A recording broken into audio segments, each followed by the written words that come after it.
Creo que esta tarde me limitaré a contestar preguntas y que no daré la plática preliminar acostumbrada, pero antes de hacerlo, me gustaría indicar una o dos cosas respecto a estas preguntas y respuestas. En primer lugar, la mayoría de nosotros está muy inclinada a creer. La mente es muy astuta al inducirnos a pensar de un modo diferente, al adoptar un nuevo punto de vista o a creer en cosas que no son fundamentalmente verdaderas. Ahora bien, a contestar estas preguntas quisiera advertir que yo no trato de induciros a seguir mi propia línea de pensamiento. Procuramos descubrir juntos la respuesta correcta. Yo no contesto que para que solo aceptéis o neguéis. Juntos vamos a descubrir lo que es verdadero y ello requiere de una mente abierta, inteligente, inquisitiva, alerta. No una mente que esté tan prevenida que solo niegue o tan ansiosa que solo lo acepte. Y al contestar estas preguntas, una cosa fundamental debe tenerse presente. Es que ellas solo son un reflejo de las modalidades de nuestro propio pensar. Ellas nos revelan lo que pensamos. Deben servir de espejo en el cual nos percibamos a nosotros mismos. Estos debates, estas pláticas, tienen después de todo un solo propósito que en la búsqueda del conocimiento propio. Porque, como hemos dicho, solo conociéndonos a nosotros mismos primero, honda y fundamentalmente, no de manera superficial, es que podemos conocer la verdad. Y es en extremo arduo conocernos a nosotros mismos profundamente, no superficialmente. No es cuestión de tiempo, sino de intensidad. La percepción y la experiencia directa son lo importante. Y estas discusiones y pláticas persiguen ese fin, de modo que cada uno de nosotros pueda experimentar directamente todo lo que se discute y no solo entenderlo en el plano verbal. También es importante tener presente que cada uno de nosotros debe encontrar la verdad. Cada uno de nosotros debe ser el maestro y el discípulo, y eso requiere una gran dosis de humildad, no la mera aceptación de la seguridad o negación que yo formule. Así pues, cuando contesto estas preguntas, tened presente todo eso, por favor, porque todos nosotros tenemos innumerables problemas. La vida no es muy agradable ni sencilla, es muy complicada y solo podemos comprenderla cuando comprendemos su propio íntegro total. Y el proceso total está en nosotros, no fuera de nosotros.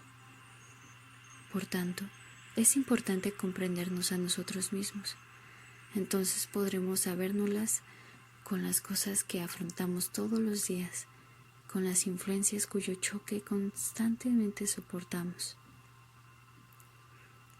Pregunta. ¿La murmuración tiene importancia en el descubrimiento de uno mismo, especialmente para que los demás se nos revelen? En serio, ¿por qué no emplear la murmuración como un medio para descubrir lo que es? Yo no tiemblo ante la palabra murmuración simplemente porque haya sido condenada durante siglos. Krishnamurti, desearía saber por qué murmuramos, no porque ello nos revele lo que son los demás. ¿Y por qué los demás habrían de sernos revelados? ¿Por qué deseáis conocer a los demás?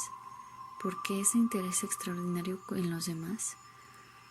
En primer lugar, Señor, ¿por qué murmuramos? Es una forma de inquietud, ¿no es cierto? Al igual que la preocupación indica una mente intranquila. ¿Y por qué ese deseo de meterte con los demás, de saber qué hacen o dicen? Es una mente muy superficial la que murmura, ¿no es así? Es una mente inquisitiva que está mal encaminada. El interlocutor parece creer que los demás le son revelados porque él se interesa en ellos, en sus obras, en sus pensamientos, en sus opiniones. Pero ¿conocemos acaso a los demás si no nos conocemos a nosotros mismos? ¿Podemos juzgar a los demás si no conocemos el derrotero de nuestro propio pensar, de modo cómo actuamos, nuestra manera de comportamiento? ¿Y por qué ese extraordinario interés en los demás? ¿No es en realidad un escape, ese deseo de averiguar lo que el prójimo piensa y siente y acerca de qué murmura? ¿Eso nos ofrece una evasión de nosotros mismos? ¿Y no está también en eso el deseo de inmiscuirnos en la vida de los demás? ¿No es nuestra vida bastante difícil, bastante compleja, bastante dolorosa, aún sin ocuparnos de los demás y meternos con ellos? ¿Hay acaso tiempo para pensar acerca de los demás de esa manera chismosa, fea, cruel? ¿Por qué hacemos eso? Bien sabéis que todo el mundo lo hace.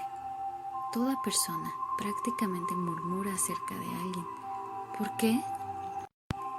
Creo en primer lugar que murmuramos de los demás porque no estamos bastante interesados en el proceso de nuestro propio pensar y de nuestros propios actos. Deseamos ver lo que otros hacen y, para decirlo con suavidad, imitarlos. En general, cuando murmuramos es para condenar a los demás, pero haciendo una concesión caritativa, tal vez sea para imitarlos. ¿Por qué queremos imitar a los demás? ¿No indica todo eso una extraordinaria superficialidad de parte nuestra? Es una mente en extremo torpe la que desea excitación y la busca fuera de sí misma. En otras palabras, la murmuración es una forma de sensación en la que nos complacemos, ¿no es así?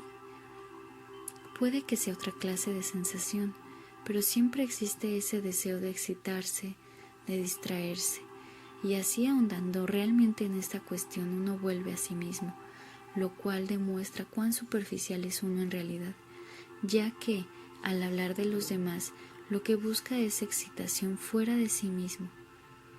Sorprendeos a vosotros mismos la próxima vez que murmuréis de alguien, y si os dais cuenta de ello, muchísimo os será revelado acerca de vosotros mismos. No lo disimuléis diciendo que sois simplemente inquisitivos acerca del prójimo. Eso indica inquietud, cierta tendencia a la excitación, superficialidad, falta de interés real y profundo en las personas, que nada tiene que ver con la murmuración.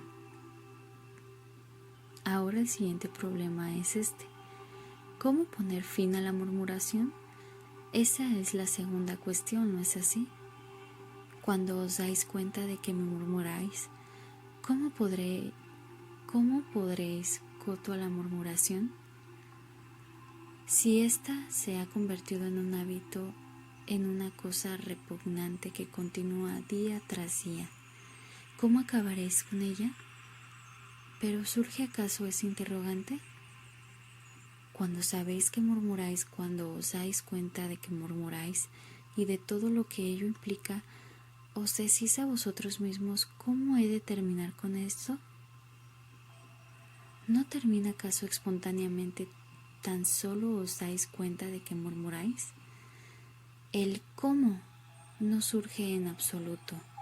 El cómo solo surge cuando no os dais cuenta, y sin duda la murmuración indica falta de percepción. Experimentad con esto por vosotros mismos la próxima vez que murmuréis y observad que la murmuración termina sin tardanza, de inmediato, cuando os das cuenta de lo que estáis diciendo, cuando percibís que vuestra lengua os arrastra. No hace falta acción alguna de la voluntad para poner coto a la murmuración. Lo único que se requiere es que os des cuenta, que seáis consciente de lo que decís y que veáis lo que ello implica. No tenéis que condenar ni justificar la murmuración. Daos cuenta de ella y veréis rápidamente dejáis de murmurar, porque la murmuración se revela a uno las modalidades de la propia acción, la propia conducta, el propio tipo de pensamiento. Y en esa revelación uno se descubre a sí mismo, lo cual es mucho más importante que murmurar de los demás, de lo que hacen, de lo que piensan, de cómo se comportan. La mayoría de nosotros que leemos la prensa diaria nos llenamos de murmuración global. Todo ello es una evasión de nosotros mismos, de nuestra propia pequeñez, de nuestra propia fealdad. Creemos que interesándonos de un modo superficial en los acontecimientos mundiales, nos hacemos cada vez más sabios, más capaces de enfrentarnos a nuestra propia vida. Todas esas cosas, sin duda, son medios de huir de nosotros mismos, ¿no es cierto? Porque en nuestro fuero íntimo somos sumamente vacíos, superficiales, nos asustamos de nosotros mismos. Somos interiormente tan pobres que la murmuración actúa como una forma de variado entretenimiento, como un escape de nosotros mismos. Tratamos de llenar ese vacío interior con conocimientos, con ritos, con murmuración, con reuniones de grupos, con innumerables medios de evasión, de suerte que los escapes llegan a ser lo más importante, no la comprensión de lo que es. La comprensión de lo que es exige atención. Para saber que uno es vacío, que uno está acongojado, se necesita de enorme atención, no escapatorias. Pero a la mayoría de nosotros nos gusta estas evasiones porque son mucho más agradables, más placenteras. Asimismo, cuando nos conocemos tal cuales somos, es muy difícil habérnoslas con nosotros mismos. Y ese es uno de los problemas en los cuales los enfrentamos. No saber qué hacer. Cuando sé que soy vacío, que sufro, que estoy acongojado, no sé qué hacer, no sé cómo habérmelas con ello. Recurrimos pues a toda clase de escapatorias. La pregunta es pues, ¿qué hacer? Es obvio por supuesto que uno no puede escapar, ya que eso es lo más absurdo y pueril. Mas cuando os enfrentáis con vosotros mismos tal cuales sois, ¿qué debéis hacer? Ante todo, es posible no negarlo, ni justificarlo, sino quedaros simplemente con lo que sois. Ello es sumamente arduo, porque la mente busca explicaciones, condenación, identificación. Si no hace ninguna de esas cosas, sino que se queda con lo que sois, entonces es como admitir algo. Si yo admito que soy moreno, todo terminará ahí. Pero si estoy deseoso de cambiar a un color más claro, entonces surge el problema. Aceptar pues lo que es resulta sumamente difícil, y uno puede hacer esto tan solo cuando no hay escapatoria, y la condenación o la justificación son modos de evadirse. De ahí que, cuando uno comprende por qué murmura el proceso total de ese hecho y percibe lo absurdo que es, la crueldad y todas las cosas que encierra, entonces queda uno reducido a lo que uno es, y eso lo encaramos siempre para destruirlo o para transformarlo. Mas si no hacemos ninguna de esas dos cosas y abordamos el hecho con la intención de comprenderlo, de estar en un todo con él, entonces encontraremos que ya no es la cosa que temíamos. Entonces existe una posibilidad de transformar aquello que es. Pregunta. Tenemos una colección de ideales, un amplio surtido. Tratamos de realizarlos por diversos métodos. Este es un camino largo y que toma tiempo. Escuchándole a usted, siento que la diferencia o espacio entre el ideal y la práctica es ilusorio. ¿Es esto así? Krishnamurti. En primer lugar, nos damos cuenta cada uno de nosotros de que tenemos ideales y de que teniendo esos ideales procuramos ponerlos en práctica o vivir en conformidad con ellos o aproximarnos a ellos. Consideremos el problema de la violencia. Tenemos el ideal de la no violencia y tratamos de practicar ese ideal en nuestra vida diaria. O considerad cualquier otro ideal de lo que tenéis.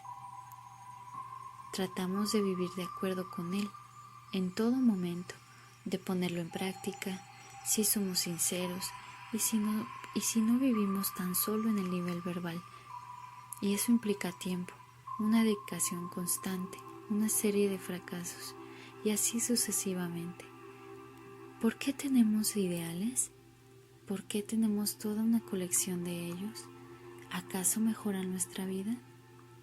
¿Y la virtud ha de lograrse por una disciplina constante?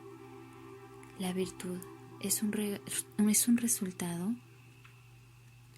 ¿O es algo enteramente distinto? Considerar la humanidad.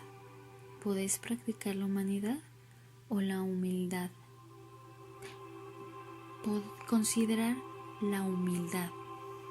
¿Podéis practicar la humildad o la humildad nace cuando el yo no es importante? Entonces el yo y lo mío no predominan. Pero si hacemos de eso un ideal, es decir, que el yo no debe predominar, entonces surge la pregunta, ¿cómo llegar a ese estado? De suerte que todo ese proceso es muy complicado y quimérico, ¿verdad? Tiene que haber un enfoque diferente del problema, ¿no es así? ¿Una colección de ideales no resulta un escape? Ella en efecto nos da tiempo para entretenernos. Decimos, estoy poniéndolo en práctica, me estoy disciplinando, un día seré tal cosa, es necesario ir poco a poco para evolucionar hacia ello. Bien conocéis todas las diversas explicaciones que damos. Ahora bien, ¿existe un enfoque diferente? Porque podemos ver que eso de disciplinarse constantemente en pos de un ideal, eso de aproximarse a un ideal no ofrece en realidad la solución del problema. No somos más bondadosos, no somos menos violentos. Tal vez lo seamos superficialmente, pero no en el fondo. ¿Cómo ha de estar uno, pues, exento de codicia sin tener el ideal de la no codicia? Suponed que, por ejemplo, que soy codicioso o que soy mezquino o iracundo o cualquiera de esas cosas. El proceso corriente de tener un ideal y tratar de acercarse a ese ideal en todo momento mediante la práctica, la disciplina, etc., ¿me libra eso de la codicia, de la ira, de la violencia? Lo que me liberará de la violencia es estar de mi deseo de ser algo, de mi deseo de ganar algo, de proteger algo, de lograr un resultado, etc. Así pues, nuestra dificultad estriba en que teniendo esos ideales existe ese constante deseo de ser algo, de llegar a ser algo, y esa es en realidad la médula de la cuestión, ¿no es así? Después de todo, la codicia o la ira es una de las experiencias del yo, del ego, y mientras ese yo persista, la ira continuará. Disciplinarlo, simplemente, para que funcione de un modo determinado, no lo libra de esa ira. Ese proceso solo acentúa el ego, el yo, ¿no es cierto?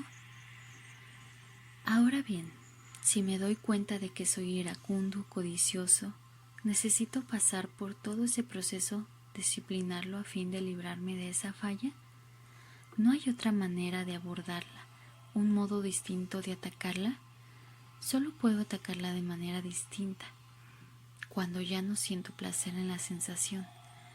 La ira me produce una sensación de placer, ¿no es así? Aunque después pueda disgustarme, de momento hay en ella excitación. Es un desahogo. Parece pues que lo primero es darse cuenta de ese proceso, que el ideal nada extirpa. Es simplemente una forma de aplazamiento. Es decir, para comprender algo debo prestarle completa atención, y un ideal es simplemente una distracción que me impide consagrar plena atención en ese sufrimiento o a esa condición en un momento dado. Si me doy cuenta plenamente, si presto atención a la condición que llamo codicia, sin que me distraiga un ideal, ¿no estoy entonces en situación de comprender la codicia y de ese modo disolverla? Como veis, estamos demasiado acostumbrados al aplazamiento y los ideales nos ayudan a aplazar. Mas si podemos descartar todos los ideales porque comprendemos los escapes y la cualidad dilatoria de los mismos y encaramos la cosa tal cual es, directa e inmediatamente, prestándole nuestra plena atención, entonces de seguro existe una posibilidad de transformarla. Si me doy cuenta de que soy violento, si lo percibo sin tratar de transformar dicha condición ni volverme no violento, simplemente me doy cuenta de ello. Entonces, por el hecho de consagrarle mi propia y plena atención, descubro las diversas cosas que la violencia implica, y a causa de ello produce sin duda en mí una transformación interior. Pero si practico la no violencia o la no codicia o lo que os plazca, entonces no hago más que postergar, ¿no es así? Porque no presto atención a lo que es, o sea la codicia o sea la violencia. Como sabéis, casi todos tenemos ideales, ya sea como un medio de aplazar o para ello, para lograr un resultado. El deseo mismo de llegar a ser el ideal evidentemente encierra violencia, en el esfuerzo mismo de llegar a ser algo, en el hecho mismo de avanzar hacia una meta. Está sin duda involucrada la violencia, ¿no es verdad? Observar que todos deseamos ser algo, deseamos ser felices, deseamos ser más bellos, deseamos ser más virtuosos, deseamos ser más y más. Ciertamente, el deseo de algo más encierra violencia, codicia. Pero si nos damos cuenta de que mientras más deseamos ser algo, mayor conflicto existe, entonces podemos ver que el ideal contribuye tan solo a acrecentar nuestro conflicto, lo cual no significa que yo esté satisfecho con lo que soy. Por el contrario, mientras yo desee algo más, tiene que haber conflicto, dolor, ira, violencia. Si eso lo siento realmente, si me afecta profundamente, si lo veo, si me doy cuenta de ello, entonces soy capaz de habérmelas de inmediato con el problema, sin tener una colección de ideales que me estimulen a hacer esto o aquello. Entonces mi acción es inmediata, mi relación con ello es directa. Pero en esto también surge otro problema, el del experimentador y la experiencia. Para la mayoría de nosotros, el experimentador y la experiencia son dos procesos diferentes. El ideal y yo somos dos estados distintos. Yo deseo llegar a ser eso. Por lo tanto, el yo, el experimentador, el pensador es diferente del pensamiento. ¿Es cierto eso? ¿El pensador es diferente del pensamiento? ¿O existe tan solo pensamiento el cual crea el pensador? Mientras yo esté, pues, separado del pensamiento, podré manipular el pensamiento, podré cambiarlo, podré transformarlo. pero el yo que actúa sobre un pensamiento, ¿es acaso diferente del pensamiento? Son, por cierto, un fenómeno conjunto, ¿no es así? El pensador y el pensamiento son uno, no están separados. Cuando uno está enojado, uno es enojo. Hay un sentimiento integrado que llamamos enojo, ira. Entonces yo digo, estoy enojado y por lo tanto me separo de ese enojo y puedo actuar sobre él. Hago algo a su respecto. Pero si me doy cuenta de que soy ira, de que soy esa condición misma y que la condición no es separable de mí, cuando experimento eso es obvio que existe una acción del todo diferente, un enfoque enteramente distinto. Ahora bien, nosotros nos separamos del pensamiento, del sentimiento, de la condición. El yo, por lo tanto, es en tal caso una entidad distinta de la condición, y es por eso que el yo puede obrar sobre la condición. Pero la condición no es diferente del yo, del pensador. Y cuando existe esa experiencia integrada en la que el pensador y el pensamiento son uno, no separados, entonces sin duda el enfoque es muy distinto y la respuesta diferente. Una vez más os digo, experimentad con esto y veréis, porque en el momento de la vivencia no existe el experimentador ni la experiencia. Solamente cuando la vivencia se desvanece es que hay experimentador y experiencia. Entonces, el experimentador dice, me gusta aquello, o no me gusta, de eso quiero más, o de eso quiero menos. Entonces, él desea cultivar una idea, convertirse en el ideal. Pero si el pensador es el pensamiento y no existen dos procesos separados, entonces su actitud se transforma íntegramente, ¿no es así? Entonces hay una respuesta enteramente distinta con respecto al pensamiento. Entonces ya no es cuestión de aproximar el pensamiento a un ideal o de librarse del pensamiento. Entonces no existe el que haya esfuerzo. Y creo que es en realidad muy importante descubrir esto por uno mismo, experimentarlo directamente, no porque yo lo diga o porque lo diga otra persona. Es importante llegar a esta experiencia, que el pensador es el pensamiento. No dejéis que esto se convierta en una nueva jerga, en una serie de palabras de uso corriente. Por medio de la verbalización no experimentamos, tenemos meras sensaciones, y las sensaciones no son experiencia. Y si uno puede darse cuenta de ese fenómeno conjunto, de ese proceso en el que el pensador y el pensamiento son uno, creo que entonces se comprenderá el problema mucho más profundamente que cuando solo tenemos ideales o no tenemos ninguno, lo cual en realidad está fuera de discusión. Si yo soy mis pensamientos y si mis pensamientos no son diferentes de mí mismo, entonces no existe el que hace el esfuerzo, ¿verdad? Entonces yo no me convierto en aquello, entonces ya no cultivo la virtud. En cuanto soy consciente de que soy humilde, cesa sin duda la humildad. Así pues, si yo puedo comprender al que hace el esfuerzo, al yo, que se convierte en sus propios deseos y exigencias autoproyectadas, las cuales son yo mismo, entonces se opera ciertamente una transformación radical en toda mi experiencia.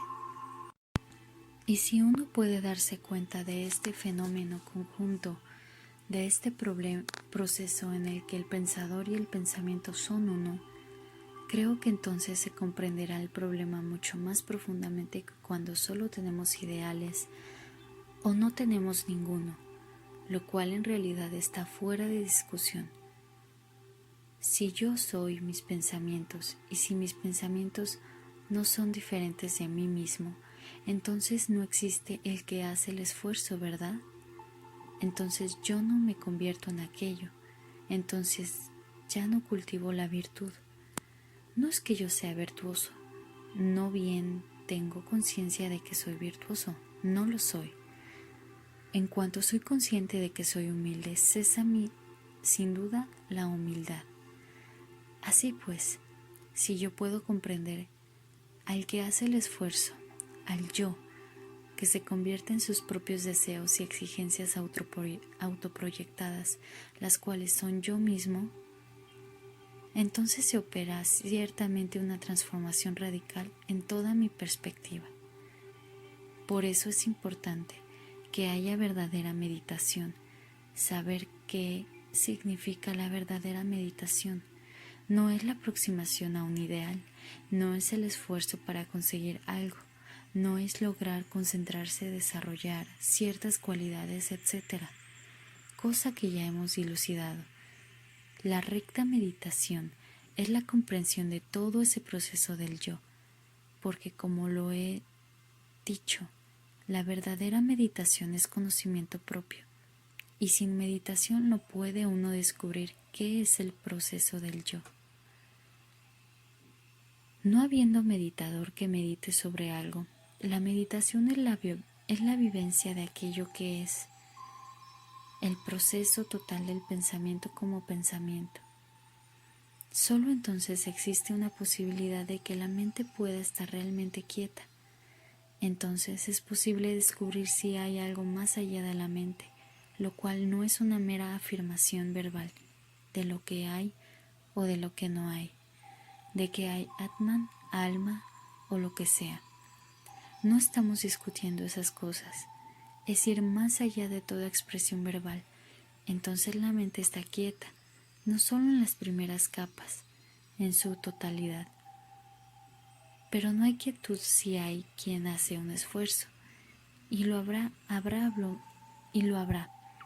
Habrá voluntad de acción, mientras él se crea distinto del pensamiento. Esto requiere una gran dosis de investigación, de ponderación. No basta experimentarlo en forma superficial y sensacional. Y cuando uno tiene esa experiencia directa, resulta ilusorio y carece de todo sentido el convertirse en el ideal. Ese es un enfoque totalmente erróneo. Uno ve entonces que todo ese proceso de llegar a ser lo más grande, nada tiene que ver con la realidad.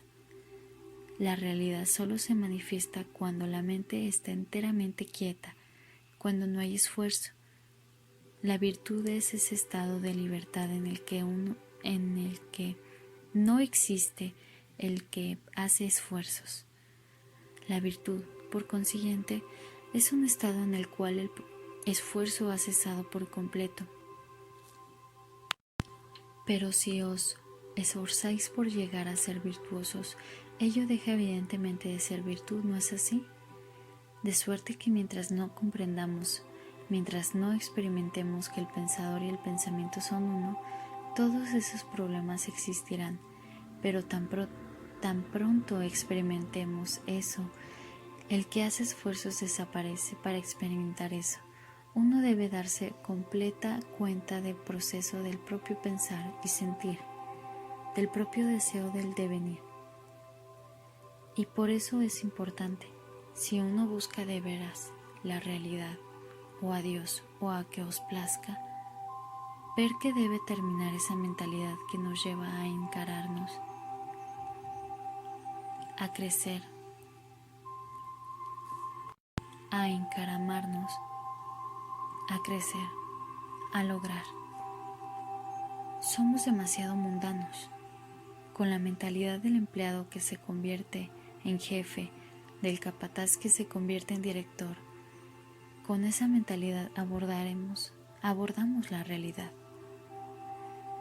Creemos que haremos lo mismo, trepar la escala del éxito. Temo que ello no pueda hacerse de esa manera.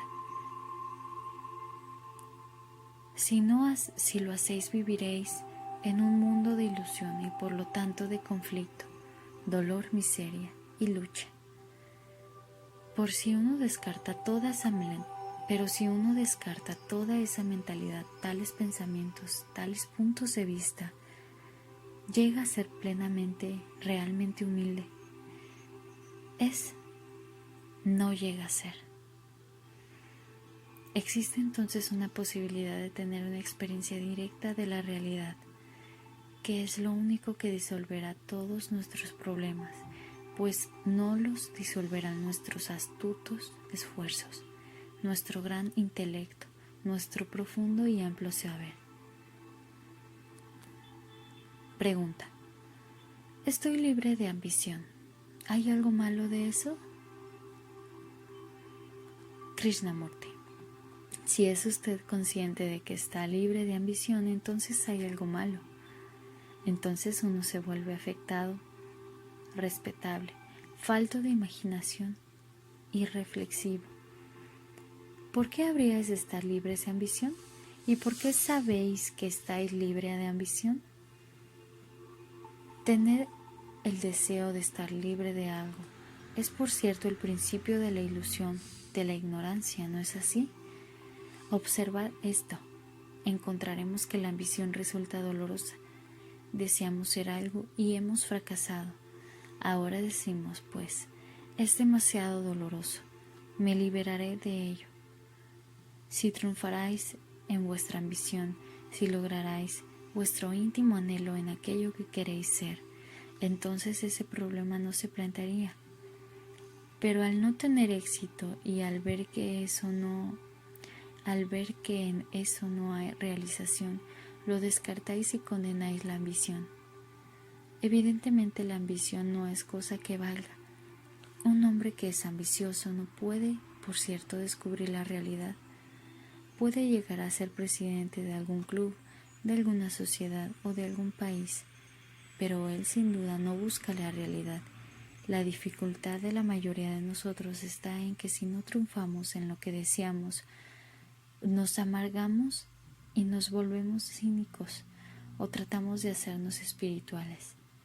De modo que decimos, eso está mal hecho y lo descartamos, pero nuestra mentalidad es la misma. Tal vez no triunfemos en el mundo y en él no seamos grandes personas, pero espiritualmente seguimos deseando el éxito. En una pequeña agrupación, como dirigentes, la ambición es la misma, ya sea en el mundo o dirigida hacia Dios. Saber conscientemente que estáis libres de ambición es ciertamente una ilusión, ¿verdad? Y si estáis realmente libres de ella, ¿puede acaso surgir el problema de si estáis libres o no lo estáis? Cuando uno es ambicioso lo sabe sin duda en su fuero íntimo, ¿no es cierto? Y todos los efectos de la ambición en el mundo son bien visibles: su carácter despiadado, su crueldad, el deseo de poder, de posición, de prestigio. Pero si uno está conscientemente libre de algo, no existe el peligro de volverse muy respetable, de ser afectado, satisfecho de sí mismo. Yo os aseguro que es una cosa muy difícil estar alerta, darse cuenta, actuar con delicadeza y sensibilidad sin verse atrapado en los opuestos. Se requiere gran vigilancia, inteligencia, observación. Además, aun cuando estéis libres de ambición, ¿qué hay con eso? ¿Sois más bondadosos, más inteligentes, más sensibles a los acontecimientos externos o interiores? ¿Hay, por cierto, un peligro en todo esto? ¿No es así? Es el peligro de embrutecerse, de volverse estático, torpe, pesado, y cuanto más sensible, alerta, vigilante, mayor posibilidad existe de que uno sea realmente libre, no libre de esto o de aquello. La libertad requiere inteligencia, y la inteligencia no es cosa para ser arduamente cultivada. Es algo que puede experimentarse directamente en la vida de relación, no a través del tamiz de lo que creéis que debe ser la convivencia. Después de todo, nuestra vida es un proceso de interrelación. La vida es interrelación y ella requiere una vigilancia y atención extraordinaria. No el especular acerca de si estáis o no libres de ambición. La ambición pervierte la convivencia. El hombre ambicioso es un hombre aislado. No puede, por lo tanto, convivir ni con su esposa ni con la sociedad. La vida es relación, ya sea con uno o con muchos, y esa relación se pervierte, se destruye, se corrompe por la ambición, y cuando uno se da cuenta de esa corrupción, no surge, por cierto, el problema de si estamos libres de ella. De suerte que, en todo esto, nuestra dificultad estriba en estar vigilantes, atentos a lo que pensamos, sentimos, decimos, no para transformarlo en alguna otra cosa, sino tan solo para darnos cuenta de ello. Y si así nos damos cuenta, en lo cual no hay ni condena ni justificación, sino mera atención, pleno conocimiento de lo que es, esa percepción tiene en sí misma un efecto extraordinario. Pero si solo tratáis de llegar a ser menos o más, entonces hay torpeza, hastio, una afecta respetabilidad. Y un hombre que es respetable nunca puede evidentemente descubrir la realidad. La alerta percepción exige una gran dosis de ese descontento íntimo, el cual no se canaliza fácilmente a través de ninguna satisfacción ni de ningún placer.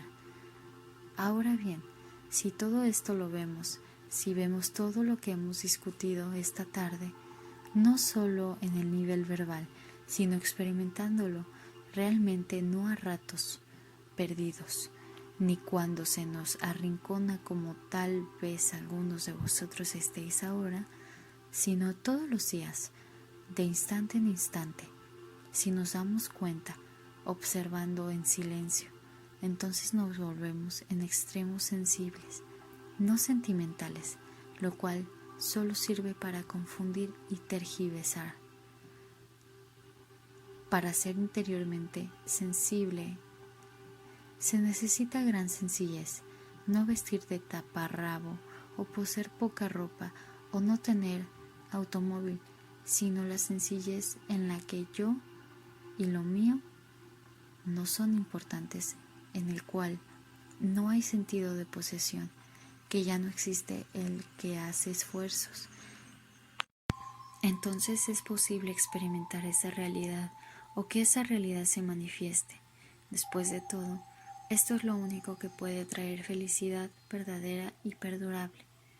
La felicidad no es un fin en sí misma, es un producto accesorio y solo nace de la realidad.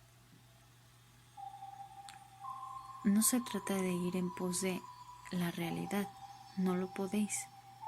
Ella ha de venir a vosotros, y solo puede venir a vosotros cuando existe completa libertad y silencio. No que uno se vuelva silencioso, ese es un proceso erróneo de meditación. Hay una enorme diferencia entre ser silencioso y volverse silencioso. Cuando hay verdadero silencio, no hay silencio artificial. Entonces surge algo inexplicable. Entonces la creación se manifiesta. 9ª conferencia, 13 de agosto de 1949.